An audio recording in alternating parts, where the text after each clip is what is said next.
Et puis cette énergie se transforme en vitesse d'expression. C'est-à-dire, se transforme en mécanisme, en parole, en expression. Amen. Maintenant, tout dépend de ce que votre bouche va exprimer comme parole. Si vous utilisez vos bouches pour des expressions négatives qui apportent le mal, c'est vous-même. Après, vous créez votre univers de vie. Et vous vivez dans ce que vous avez créé. Ça veut dire, si vous ne voulez plus vivre dans cet univers de vie négative, utilisez l'énergie qui est en vous. Maintenant, amenez-la à la transformation en énergie positive. Vous êtes ici dans la transformation d'énergie mécanique en énergie quoi? Électrique. Oui. Donc vous êtes en train de fabriquer quoi? Le courant. Oui, L'électricité. Vous créez ce qu'on appelle quoi? Le mouvement, la vie. Oui. Amen. Si vous aviez ce corps, vous avez cette énergie, vous avez cette explication, c'est que vous êtes les grands inventeurs. Amen. Amen. Mais justement, il ne faut pas qu'on vous donne ce langage. Il ne faut pas qu'on vous donne ces enseignements. Ces enseignements, ce que je vous donne, c'est ça qu'on enseigne donc en Égypte. Amen. En cours de première année maternelle. Première année maternelle. Maintenant, je vais vous avoir. Les Chinois vous ont tous eu. Parce que c'est eux qui ont compris ce que les Romains ont caché. C'est-à-dire les bouddhistes. Ils ont compris que l'homme est fait de combien de niveaux d'énergie? 16. Ils ont appelé ça chakra. Au lieu qu'ils appellent ça les 7 couleurs de l'arc ancienne, ils ont appelé les 7 niveaux d'énergie qui composent le corps humain.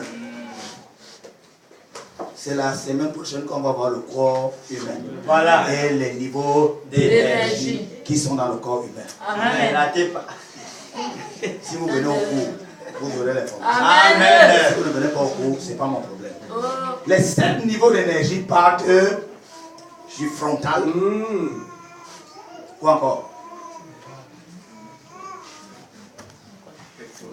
Ici, le nombril, la partie sexuelle. Ouais. Et où encore? Les genoux. La plante des pieds. Et où encore? Les paumes de main. Acclamez pour le monsieur.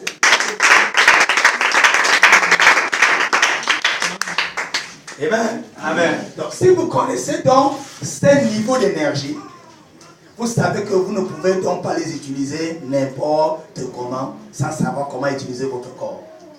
Amen. Et que vous devez emmagasiner autant de connaissances pour mettre en action ces niveaux d'énergie. Amen.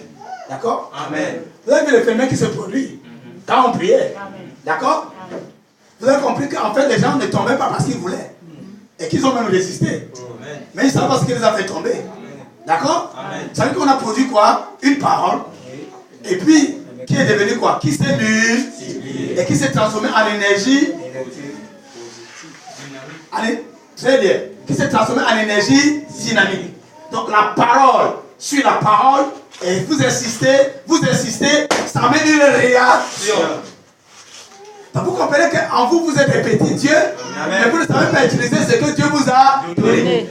Les 7 niveaux d'énergie que vous avez en vous, utilisez ce qu'on appelle le mécanisme du verbe. Amen, amen. Le mécanisme du verbe doit seulement entrer dans ce qu'on appelle quoi? La pensée positive. Et la pensée positive se traduit en énergie mécanique ou une énergie dynamique.